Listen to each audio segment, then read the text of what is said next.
Ассалаумағалейкум ағайын. Тікелей эфирде сұхбаттаймыз. Студия телефоны 30-34-50. Бүгінгі хабарымыздың тақырыбы еңбекпен қамту төңірегінде болады. Әңгіме қозғаймыз. Студия қонағы Маңғыстау облысы жұмыспен қамтуды үйлестіру және әлеуметтік бағдарламалар басқармасының басшысы Гүлмира Мұратқызы Қалмұратова ханым. Гүлмира Мұратқызы, студиямызға қош келдіңіз. Енді бірінші сұрақ, үстіміздегі жылдың 6 айында атқарған жұмыстарға тоқтап кетсеңіз, жалпы қандай жұмыстар жүргізілді, алдағы жоспарлар туралы айтып өтсеңіз. Қандай көрсеткіштермен қорытындыларыңыз? Рахмет. Бүгінгі мүмкіндік бергеніңізге көп-көп рахмет.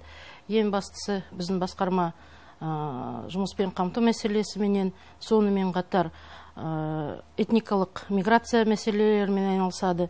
Және де осал топтар азаматтарының әлеуметтік қорғау шараларыменен қамтамасыз етіледі. Өздеріңіз білетіндей, мына жыл біздер үшін мына 18 жылда әлеуметтік саласында көптеген өзгерістер болады.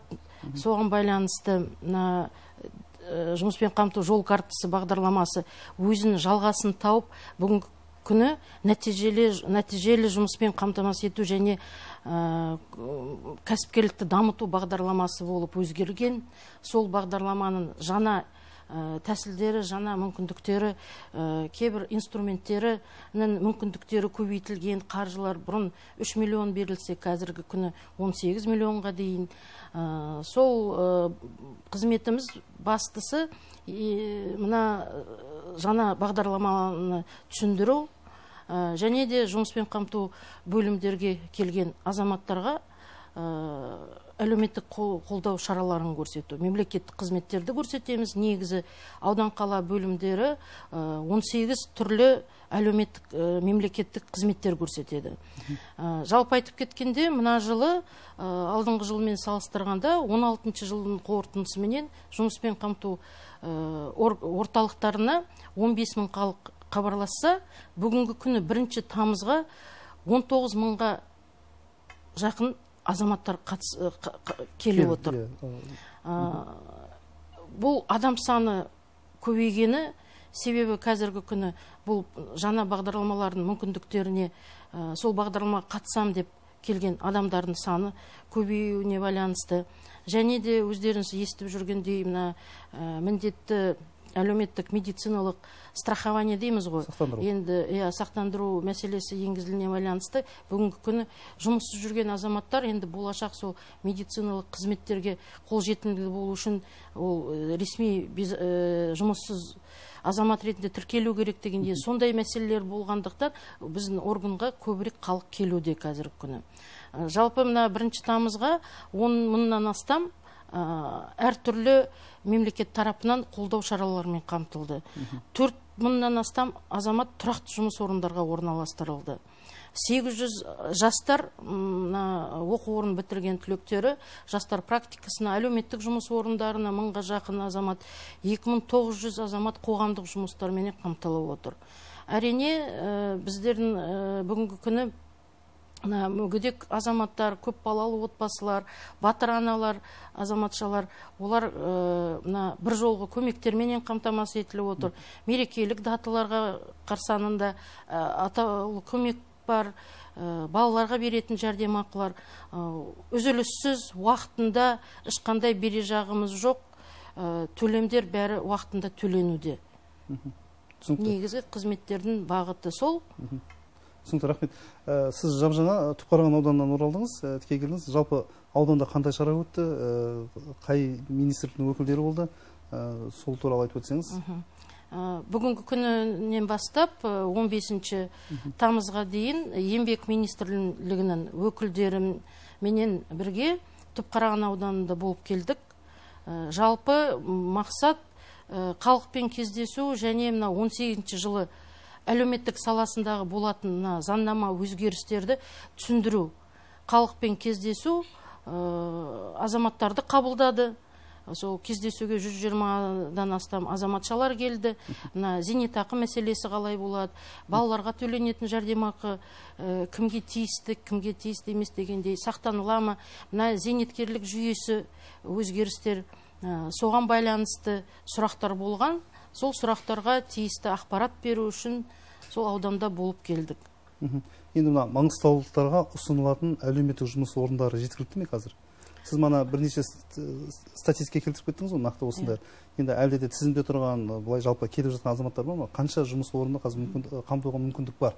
Жалпы әлеуметтік жұмыс орындар, олар бір сондай кризистің кезінде, бір қиындық кезде үкіметтің есебінен, үкіметтің қаржыландыруыменен қосымша кәсіпкерлерде, немесе жекеменшік мекемелерде қосымша жұмыс орын құруға, сонда біздер еңбек ақысын жартысын мемлекет есебінен төлеп, сол жұмыс орынды құрамыз. Ол жұмыс орындар әлеуметтік жұмыс орын деп айталады. Бүгінгі күні 1000-ға жақын азамат әлеуметтік жұмыс орындарда жүр. Біздер негізі облыс әкімдігіне мәселе қойдық, қосымша қаржы және де республикалық бюджетке қосымша 300 миллион теңге қаржы бөлуді. Енді қаржы бөлінеді бюджеттің нақтыланып кезінде. Қазіргі күні әлеуметтік жұмысқа барам деген азамат сол мүмкіндікті алып отыр. Яғни жағдай жасалған дейсіз ғой. Түсінікті, рахмет. Біз тікелей эфирдеміз, құрметті телекөрермендер, студия телефон 30-34-50. Енді мына WhatsApp әлеуметтік желісі арқылы келіп түскен сұрақ бар. Рима есімді Ақшұқыр ауылының тұрғыны екен. Сұрақ мынандай дейді: Ақшұқыр ауылында жұмыссыз жастар саны жетерлік дейді. Мысалы, өндіріске кіре алмай жүрген жастар мұнай саласы бойынша әсіресе дейді, көп дейді. Соларға қандай көмек беруге болады? Екіншіден, ауыл жастарын қазіргі заман талабына қарай оқытса, мысалы, бетті әрлеу дейді, мейкап, маникюрге, кондитер сияқты мамандықтарға оқытса, жұмыссыздық саны азаяр еді дейді. Біз сұрақ өте орынды. Жалпы ниет болса, сол мамандықты алғым келеді, оқығым келеді, үкімет есебінен біздер тегін ол мүмкіндікті береміз. Бұл үшін ауданда орналасқан жұмыспен қамту орталығына хабарласу керек. Және ол оқығаннан кейін өзінің кәсібін ашуға грант ала алады, кредит ала алады. Сол мүмкіндікке де пайдалануға бәрі мүмкіндігі бар. Тек қана орталыққа келу керек, хабарласу керек. Ал енді жастар соның ішінде мұнай саласына жұмысқа барам дегендер әрине бізге көп азаматтар келгенде мұнай саласының жұмысын талап етеді. Бірақ жұмыспен қамту орталықтар біріншіден қай мамандықты жұмыс беруші талап еткен жағдайда біз направление береміз. Бүгінгі күні мұнай саласына вакансиялар жоқ. Вакансияларды бермейді. Бірақ қазіргі күні өнерге қажетті басқа мамандықтарды игерем десе, оқим деген азаматқа ол мүмкіндіктер бар. Қазір бүгінгі күні, например, біз мұнай-газ құрылыс компаниясы басшылығымен келісіп отырмыз. Біздер оқытып береміз. Одан кейін Атырау облысында вахта методпенен жұмыс орындары көзделуде. Сол жұмыс орынды біз ұсына аламыз. Жұмыспен қамту орталығына хабарласса, біріншіден оқытамыз, содан кейін оқыған кезінде стипендиямен міндетті түрде қамтамасыз етеміз. Содан кейін жұмыс берушінің жұмысқа орналасқаннан кейін біз даже местный бюджет есебінен қосымша еңбек ақысына қаржы бөлуге дайынбыз. Енді мына бізде жұмыспен қамту жол картасы 2020 мемлекет бағдарламасы бар. Оның жүзеге асырылуы қалай? Мен айтып кеткендей, өз сөзімде басында, бүгінгі күні жұмыспен қамту жол картасы деген бағдарлама өзінің жалғасын тапты. Бүгінгі күні бұл бағдарлама нәтижелі жұмыспен қамту және кәсіпкерлікті дамыту бағдарлама деп қайта бекітілген.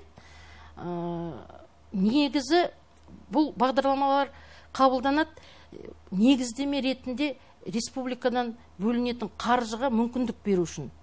Жалпы біздер қызметті үйлестіргенде сол бағдарлама аясында қаржының есебінен айтып кеткен әлеуметтік жұмыс орындар, жастар практикасы сол бағдарламамен арқылы негізінде қамтамасыз етілген. Ал көрсеткіштерді басында айтып кеттім. 10 мыңнан астам азамат қатысып отыр бүгінгі күні бағдарламаға. 54 азамат микрокредит алды. Бүгінгі күні микрокредитті бізге оператор дейміз, ауыл шаруашылығын қолдау қоры бар. сол қор арқылы қаржылай қолдау қоры бар. Сол арқылы фонд арқылы 54 азамат 232 миллион теңгеге несиелер алды. Бұрын біз 3 миллион менен кредиттің мөлшері шектелген еді. Бүгінгі күні толығыменен бизнес проект жобаның құны қанша болады? Тек шегі 18 миллион. Және де ол ауыл шаруашылық саласына алған жағдайда ол кредиттің мөлшері 5 жыл емес 7 жылға ұзартылған.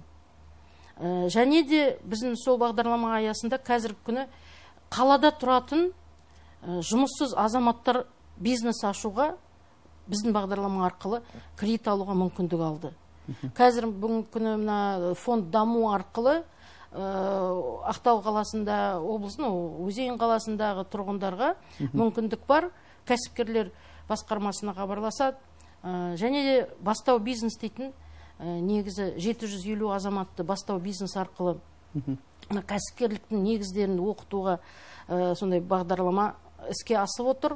Негізі бұл бағдарламаны Атамекен палатасы, ұлттық палатасының тренерлері арқылы бір айлық оқу мерзімінде қазір 324 азамат бизнес бастау оқуыменен өткен, сертификат алды.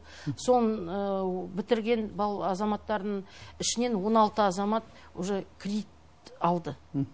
Қазіргі күні сол мүмкіндіктерді палатаға бару болады. Біздің орталықтарға барса, сол кейіннен тиісті ақпарат беріледі азаматтарға. Сіз жаңа сөзіңіз басында айтып кеттіңіз, биыл өткен жылмен салыстырғанда жалпы хабарласушылар саны көп дедіңіз. Бұл дегеніміз, яғни жұмыссыздар саны көп дегенді білдірмейді ғой. Яғни керісінше сол жалпы кәсіп ашам, жұмысқа тұрам деген қызығушылық тарап. Ол да бар, иә. Және де қазір өздеріңіз білесіз, жұмыстан қысқартылады, жұмыстан келісім шарты тоқталады. Сол кезде фонд арқылы еңбек соцстрах дейміз, сақтандыру есебінен, әлеуметтік сақтандыру фонд есебінен жұмыс жоғалтқан азаматтардың пособиесі бар. Сол пособиені алу үшін ол міндетті түрде жұмыспен қамту орталығына келіп тіркелу керек. Тіркелгеннен бастап оған пособие төленеді. Қазіргі күні 1600-ден астам азамат сол жұмыссыздығына байланысты сол төлемдерді алу үшін олар да бар, соның ішінде хабарласқандардың ішіне. Және де 5000-нан астам консультация алды. Себебі біздің қызметіміз тек қана жұмыспен беру, қосымша да ақпарат беру, консультация жасау, резюме қалай толтыру, қаяққа бару керек, қай жерде вакансия бар, қай мекемеге хабарласу болады, қандай оқу бағдарламалар бар дегендей сол бәр мүмкіндіктерді орталықтарда жеткізіп отырамыз. Гүлмира Мұратқызы, тағы бір өзекті мәселе қазіргі таңда айтылып жүрген, бұқаралық ақпарат құралдарында жиі айтылып жүр, солтүстік аймақтарға қоныс аудару іс-шаралары белсенді жүріп жатыр. Біздің өңірде Маңғыстаудан жалпы көшемін деп, немесе ұсыныспен шығып, немесе жалпы былай көшу мәселесі қалай болып жатыр? Оның шарттары қалай, талаптары қалай, бар ма, қанша отбасы көшіп кетті, қандай мүмкіндіктер қарастырылған мемлекет тарапынан?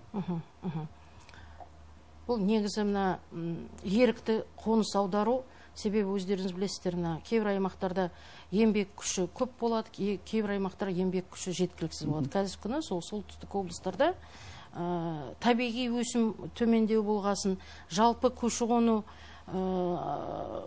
халық келу, ол жерлерге көбірек халық кетеді дегендей, соған байланысты еңбек күшіне сұраныс көп аймақтар бар. Ал кейбір аймақтарда, енді Маңғыстауда бұрынғы жылдары біздер отанына оралған қаншама мыңдаған азаматтарды қабылдадық. Халықтың келгені ол облыстың дамуына үлкен септігін, үлкен үлесін қосты. Бүгінгі күні Маңғыстауда дамып келген кәсіпорын, базар жағы деймізді, қызмет көрсету саласында, мектепте, әлеуметтік нысандарда көптеген азаматтар, оралмандар келіп, қазіргі күні азамат болып, біз халықты сақтап келдік. Мұнайдың арқасында жағдай болғанда. Салықтың да түсімі жақсарды. Облыс дамыды, қаншама қосымша жаңадан елді мекендер пайда болды, халық саны 2,5 есе өсті. Бірақ біздің өнеркәсібіміз тек мұнай саласына қарап тұрғасын. Бір жағынан бұл мына бір бүгінгі күні жағдайда бұл қиындық туғыза бастады. Қазір соған байланысты көптеген кезінде келген азаматтар, өздеріңіз білесіз, тамақ қымбатшылығы, үйдің қымбаттау болғаны, мына 2010 жылдан бастап оралмандарға квота дейміз төлемегендіктен үй сатып алуға мүмкіндік қиындау. Сөйтіп, мыңдаған азаматтарға қазір үкімет үйменен бірден қамтамасыз ете алмайды. Бірақ мен айтқанда солтүстік облыстарда еңбек күші керек. Ол жерде үйменде қамтамасыз ету мүмкіндігі бар. Мемлекет сол ынталандыру үшін, халық сол облыстарға бару үшін, сол облыстарға қаржы бөліп отыр. Үйдің құрылысына, үй сатып алуға, барған халықтың бір жолғы көмегін бір адамға кемінде 80 мыңнан кем емес бір адамға қаржы төленеді. Егер 5 адам болса, отбасында 400 мың теңге, ол тек қана бір жолғы көмек ретінде. Үй алуға мүмкіндік бар, береді. Жұмысымен қамтамасыз етеді. Сол себептен қазір күні мына Маңғыстауға соңғы жылдары көп келуші, олар өз орнын жұмыспен уақытында таба алмағандықтан, қазір үй жағынан қиындық көріп жүрген азаматтарға біз сол ақпаратты өз аймағымызды сол тізімге қосып, бізден көшкен азаматтарға мемлекет тарапынан қолдау бар, көмек көрсетіледі. Бүгінгі таңда солтүстік облыстарға, Маңғыстау облысының бүгінгі күні 2016 адам көшіп кеткен жарты жылдың ішінде. Соның ішінде негізі ақпарат берілгеннен кейін біздер сол халықтың арасында сол қызметті, сол бағдарлама бар екендігін түсіндіріп, соны форум өткіздік, 3 ауданда кездесулер өткіздік. Солтүстік облыстардың жұмыспен қамту орталықтың қызметкерлері, басшылары келіп, халықты шақыруға, халықпен кездесуге келді. Соның нәтижесінде біздердің жәрмеңкелерге 162 отбасы жәрмеңкенің кезінде сол переговор келіссөз жүргізіп, сол кезде өзінің негізі ниетті екенін арыздарын берген. Ал енді нақты бүгінгі күні 15 отбасы, 70-ден астам енді балалары мен қосқанда 15 отбасы көшіп кетті. Қазіргі күні олар сол аймақтарда тиісті жәрдемақыларын біздерде әкімдіктер тарапынан жолына азғантай материалдық көмек көрсеттік. Негізі 2000 отбасы, олар жалпы көшті. Қазіргі күні сол мүмкіндіктер, қаржылай көмекті алуға мүмкіндігі бар екенін, сол азаматтарға біздер сол ақпаратты жеткізуге тырысамыз. Сол үшін айналаңызда болса, көрермендер сол мүмкіндікті жеткізсе, сол азаматтарға жұмыспен қамту органдарға, сол аймақтардың орталықтарына барса, олар о жерде мен көштім, маған қандай мүмкіндік бар, мен келіп едім деп, сондай қаржылай көмегін ала алады. Нақты 15 отбасы көшті, бұл жұмыс жалғасын таба береді. Бұл біз ең бастамасы, жұмыс жалғаса береді. Кешеде шілде айында бір топ азаматтар, соның ішінде бір журналист біздің Маңғыстау телеарнасының спецрепортаждарды көрсетіп отырмыз. Сол аймақтарменен кеңінен таныстырып отырмыз. Ол да қазақтың жері керемет, мектептері бар, жұмыс орны бар дегендей, қолайлы өмір сүруге жағдай бар дегендей. Түсінді, рахмет. Гүлмира Омарқызы, телефонымыз бар, тыңдап көрейік. Қоя беріңіз сұрағыңыз. Мен осы мамандық сатысын бітіріп едім. Сол мамандық бойынша жұмыс ала алмай жүрмін. Қаяққа жолығып, не істеу бар? Жұмыспен қамтудан алатым, документ тапсырдым. Бірақ хабар жоқ. Не істеу бар деген сөйледім ғой. Рахмет. Хабарласқан көрермен ол айтып отыр, мұнайшымын дейді. Мен мұнайшының жұмысын. Егер сіз мұнайшының жұмысын әлде де күтіп отырсаңыз, мен бүгінгі күні біз сізді жұмыспен қамтамасыз ете алмаймыз деп ашық айтам. Бірақ сіз қазір өңірге қажетті мамандықтар бойынша сол мамандықтарға рабочий мамандық алам десеңіз, сол оқу бағдарламаларға қатысуға шақырамын. Сол орталықты қайтадан хабарласу керек. Маған қандай оқу мүмкіндіктері болады, қай мамандықтарға мен оқи аламын деп, соны сөйтіп хабарласу керек қайтадан. Түсінікті.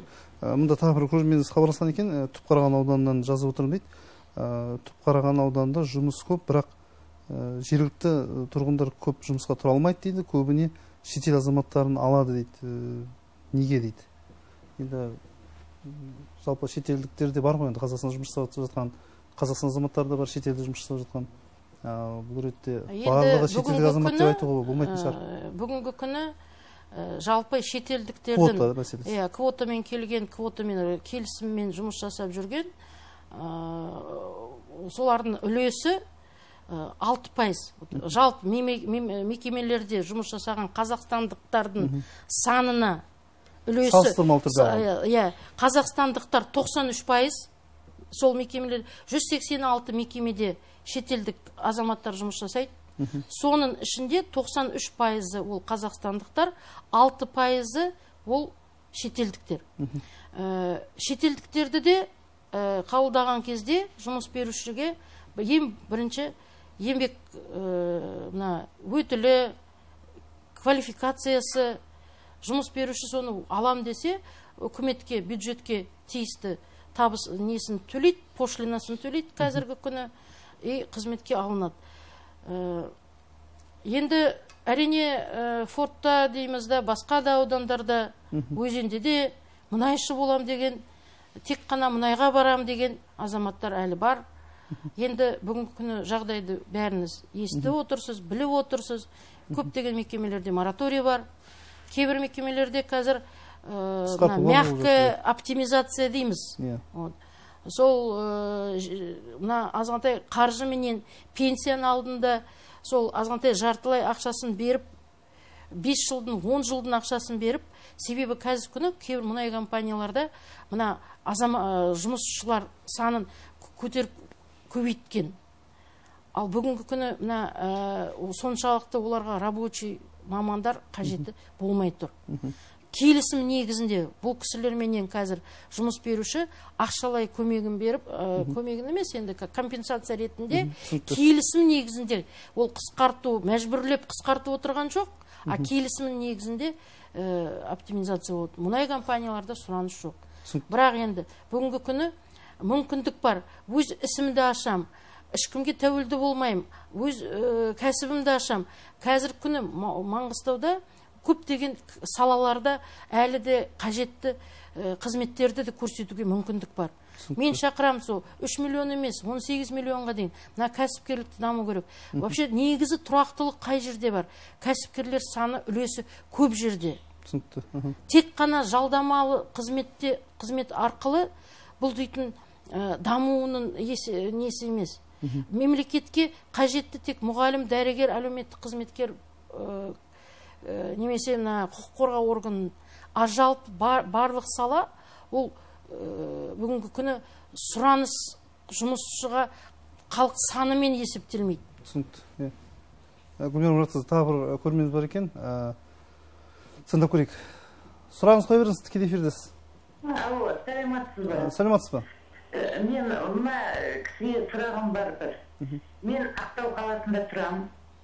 Мен өзім пенсионеркамын.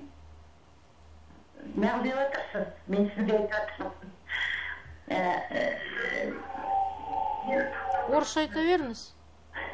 Айта беріңіз, сұрағыңыз қоя беріңіз. Орыс. Мен Ақтау қаласында тұрамын. Менің өзім пенсионеркамын.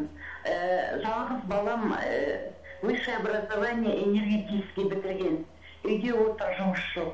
Ол баламның баласы бар және де. Мамасы жоқ, баласы кішкентай 1-ші класс, 2-ші классқа барады енді бұйырса. Тіпті ешқандай мүмкіншілігіміз жоқ біздің. Енді сондай высшее образование энергетический университет бітірген бала үйде отыр дегенге мен білмеймін, өзім мұнайда істедім 25 жыл. Сұрағыңыз қысқа қойсаңыз. Енді ол қазір деген бір пенсиямен күн көріс қиын ғой. Тем более кішкентай бала бар, мектепке баратын, білесіз. Мектепке апауының өзі 1-ші сентябрьде қанша ақша болатын. Өзіңіз айтып жатырсыз телевизорда, білмейсің бе? Бастап передача бір балаға қанша ақша кететін және. Мен бірден соны баламды жұмысқа орналастырмайды. Өзім өте аламын. Жолдасым қайтты июньнің 20-сында. Шалым. Енді үйде бір рабочийіміз да жоқ.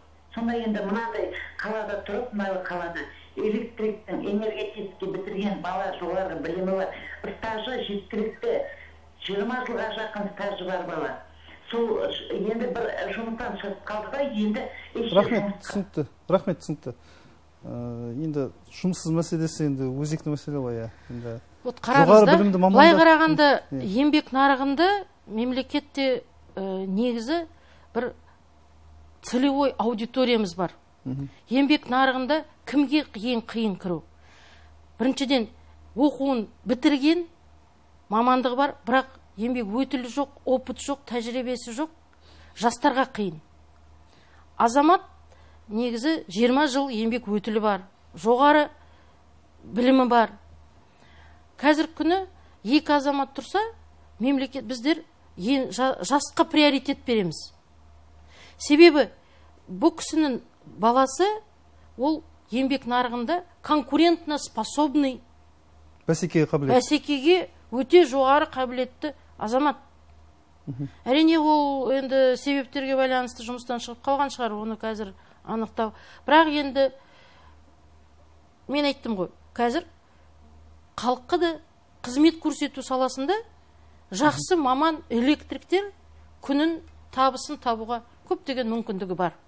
Ол міндетті түрде тек қана МАЭК Азатомпром немесе мұнайшылардың энергетика маманымен болып жүру, бәріміз сол жерде жұмыс жасағысы келеді. Көптеген адам, мыңдаған адам. Бірақ жұмыс беруші саны шектеулі. Соған байланысты қазіргі күні бұл азамат өзін кәсібін ашу керек, өзі қаншама объектілер құрылысы жүріп жатыр, өзін еңбек нарығында дұрыс сату білу керек. Жалпы ол менің пікірім. Негізі жұмыспен қамту орталығына хабарласу керек, тіркелу керек, қандай мүмкіндіктер бар, әлеуметтік қызметтер бар. Қазір біз производственный практика, басқа да жаңа серпін бағдарлама аясында мекемелерден келген сұраныстарға сәйкес тікелей әр адамменен жұмыс жасап отырмыз. Ол деген тек қана Ақтау облысы емес, Ақтау қаласында. Біз қазір Ақтау қаласында Жаңаөзенде жүрген, басқа Бейнеуде жүрген жұмыссыз азаматтарды Ақтауға әкеліп, себебі Ақтауда мүмкіндік жұмысқа тұру, мүмкіндік бар болғасын тартып отырмыз. Сол сияқты қосымша жұмыспен қамту орталығына немесе жаңа серпін орталығы бар, сол жерге келсін, хабарласын. Қайтадан оқу керек кейбір азаматтарға. Басқа мамандыққа алуға мүмкіндік алу. Кәсіпті оқысын. Кәсіпкерлік. Гүлнар Орнатқызы, сіз жаңа серпін бағдарламасы туралы айтып кеттіңіз. Бұл да бір шын айтқанда керемет бағдарлама, ол басқа аймақтарда жоқ. Біздегі оның жүзеге асырылып қысқаша негізгі мақсатымен соны туралы айтып өтсеңіз, чтобы көрермендер түсінікті болсын. Әлі де білмей түсінбей жүрген көрермендеріміз бар шығар. Олар жалпы жаңа серпін қарапайым адамға не береді, қандай мүмкіндік береді? Жаңа серпінді біз мына даму аймақтарға еңбекке сұраныс жоқ, халық көп ауылдардан балдарды, жастарды басқа мамандық беріп, мына өңірге қажетті мамандықтарды беріп, кейбір кезде 3 адамды да оқытып атырамыз. Кейбір балдарды Санкт-Петербургке жібердік. Кейбір балдарды оқуға Саратовтан оқу орталығының мамандарын шақырып оқыттық. Мына қазір күні 19 кәсіп орын арнаулы экономикалық аймақ бар ғой, Морпорт Ақтау дейтін. Сол жердегі жаңадан кәсіп орындар, керамзит дейміз, Северный терминал дейміз. Сол мекемелердің заявкасыменен біз қаншама балдарды оқыттық. Қазіргі күні 90 жас жігіттер, жастар бар, үлкен орташа азаматтар бар, жастағы азаматтар. Бейнеуден, Жетібайдан, Құрықтан, Жаңаөзен қаласынан келіп, Ақтаудың объектілерінде, құрылыс объектілерінде жұмыс жасап отыр. Біз оларды тегін общежитиемен қамтамасыз етіп отырмыз. Бір мезгіл тамағын беріп отырмыз. Және де еңбек ақысына қосымша. Ерсайға 160-тан астам азаматтарды оқыттық. Бірақ жұмысқа тұрылған кезде, собеседование болған кезде, кейбір азаматтар өкінішке орай өте алмады экзаменнен. Сөйтіп, бізде бірнеше балдар қалып қалған. Бірақ енді Ерсай енді оның үлкен талаптары көп қызмет қиындау шетелдік компания. Себебі ол талаптары не үшін? Себебі ар жағы жасап отырған қызметі өте қауіпсіз мәселесі бар ол жерде. Үлкен баржыларды құрастырады дегендей. Соған байланысты ол жерге нағыз маман қажетті болғандықтан, ал кейбір азаматтар сол мамандығын, шеберлігін көрсете алмаған оқығаннан кейін. Бірақ бұл азаматтарды біз қазір жалпы бір тоғылар дейміз ғой, жеке меншік мекемелерде біз өзіміз еңбек ақысын толығыменен өткізіп, бір жылға мүмкіндік береміз. Производственная практика дедік біз оны. Производственная практика кезінде бюджет есебіне ақша төлейміз.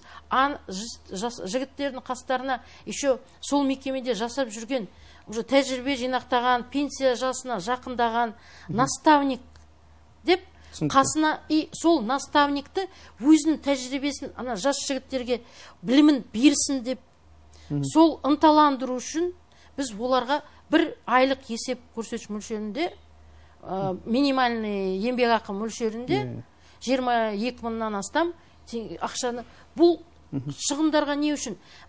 Сол қызметтерге халықты мүмкіндікті беру үшін сол бағдарламаны іске асырып отыр. Гүлмира Мұратқызы, бізге берілген уақыт осымен аяқталды. Сөз соңында көрермендерге айтарыңыз бар ма? Қысқаша, 2 ауыз сөзмен. Көрермендерге айтарым, біз қолымыздан келгенше еңбек нарығына, сұраныс мамандықтарға, сол халыққа мүмкіндікті беріп, қазір күні оқуға ма, кәсіп ашуға ма, ынталандырып, өздеріңіз ниетіңізді білдіріп, өздеріңіз хабарласыңыз, келіңіз. Орталықтарда бұл барлық қызметкерлер сіздерге қызмет көрсетуге дайын. Сол мүмкіндікті пайдаланып қалайық. Түсінікті. Гүлмира Мұратқызы, сізге көп рахмет. Уақытыңыз тауып, уақыт бөліп, келіп студиямызға келіп, көрермендердің сауалдарына жауап бергеніңізге жұмысыңызға табыс тілейміз. Құрметті телекөрермендер, осымен сұхбат тайм хабарының кезек саны аяқталды. Эфирде келесі жүздескенше аман сау болыңыздар.